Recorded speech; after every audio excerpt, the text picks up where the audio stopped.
नमस्कार। पाप मोचनी एकादशी पौराणिक धार्मिक शास्त्रों के अनुसार चैत्र मास के कृष्ण पक्ष की एकादशी तिथि को पाप मोचनी एकादशी व्रत रखा जाता है। पाप मोचनी एकादशी होली, रंग पंचमी और नवरात्रि के मध्य आती है। चैत्र कृष्ण एकादशी यानी पाप मोचनी एकादशी के दिन भगवान विष्णु का पूजन किया जाता है। मान्यता के अनुसार पाप मोचनी एकादशी को पापों का नाश करने वाली माना जाता है। इस व्रत को करने से तन मन शुद्धि होती है। साथ ही व्रत के दौरान गलत कार्यों को नहीं करने का संकल्प लेने से जीवन के सभी दुख भी दूर हो जाते हैं। इस व्रत को करने से मानसिक शांति मिलती है। पाप मोचनी एकादशी कथा एवं महात्म्य का श्रवण पठन करने से समस्त पाप नाश को प्राप्त हो जाते हैं। हिंदू मान्यताओं के अनुसार हर माह की शुक्ल और कृष्ण पक्ष की 11वीं तिथि को एकादशी व्रत रखा जाता है तथा इस दिन पूरे विधि पूर्वक पूजन अर्चन करते हुए उपवास रखते हैं। वैसे तो पूरे वर्ष भर में 24 एकादशी व्रत होते हैं और हर व्रत का अपना अलग महत्व होता है। दरअसल पूरे साल भर में मनाए जाने वाले सभी एकादशी व्रत भगवान श्री विष्णु की आराधना के लिए रखे जाते हैं। पूजा की विधि। पाप मोचनी एकादशी के दिन सुबह जल्दी उठकर स्नान के बाद पीले वस्त्र धारण करके व्रत का संकल्प लें।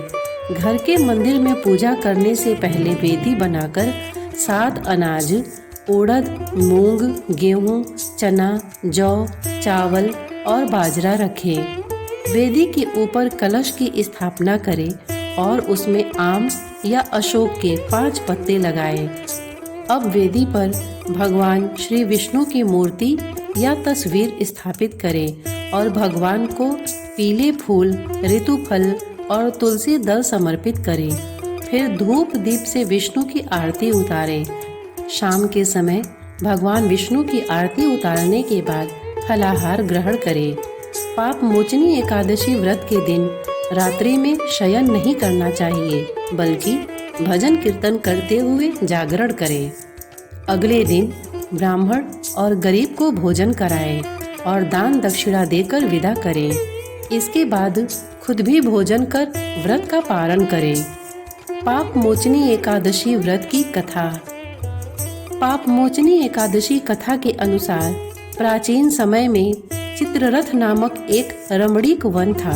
इस वन में देवराज इंद्र गंधर्व कन्याओं तथा देवताओं सहित स्वच्छंद विहार करते थे। एक बार मेधावी नामक ऋषि भी वहां पर तपस्या कर रहे थे। वे ऋषि शिव उपासक तथा अप्सराएं शिव द्रोहिणी अनंग दासी थीं। एक बार कामदेव ने मुनि का तप भंग करने के लिए उनके पास मंजू घोषा नामक अप्सरा को भेजा। युवावस्था वाले मुनि अप्सरा के हाव भाव, नृत्य, गीत तथा कटाक्षों पर काम मोहित हो गए। रति क्रीड़ा करते हुए 57 वर्ष व्यतीत हो गए। एक दिन मंजू घोषा ने देवलोक जाने की आज्ञा मांगी। उसके द्वारा आज्ञा मांगने पर मुनि को भान आया और उन्हें आत्मज्ञान हुआ कि मुझे रसातल में पहुंचाने का एकमात्र कारण अप्सरा मंजू घोषा ही है। क्रोधित होकर उन्होंने मंजू घोषा को पिशाचिनी होने का श्राप दे दिया। श्राप सुनकर मंजू घोषा ने कांपते हुए ऋषि से मुक्ति का उपाय पूछा। तब मुनि श्री ने पाप मोचनी एकादशी का व्रत रखने को कहा और अप्सरा को मुक्ति का उपाय बताकर पिता च्यवन के आश्रम में चले गए। पुत्र के मुख से श्राप देने की बात सुनकर च्यवन ऋषि ने पुत्र की घोर निंदा की तथा उन्हें पाप मोचनी चैत्र कृष्ण एकादशी का व्रत करने की आज्ञा दी। व्रत के प्रभाव से मंजू घोषा अप्सरा पिशाचिनी देह से मुक्त होकर देवलोक चली गई। अतः जो कोई मनुष्य विधि पूर्वक इस व्रत को करता है उसके सारे पापों की मुक्ति होना निश्चित है, और जो कोई इस व्रत के महात्म्य को पढ़ता और सुनता है उसे सारे संकटों से मुक्ति मिल जाती है तथा उसके पापों का नाश होकर पुण्य फल की प्राप्ति होती है, ऐसा इस एकादशी का महत्व है। श्रोतागण, इतने धैर्य से इस कथा को सुनने के लिए आपने अपना बहुमूल्य समय दिया, इसके लिए आपका बहुत बहुत धन्यवाद। नमस्कार।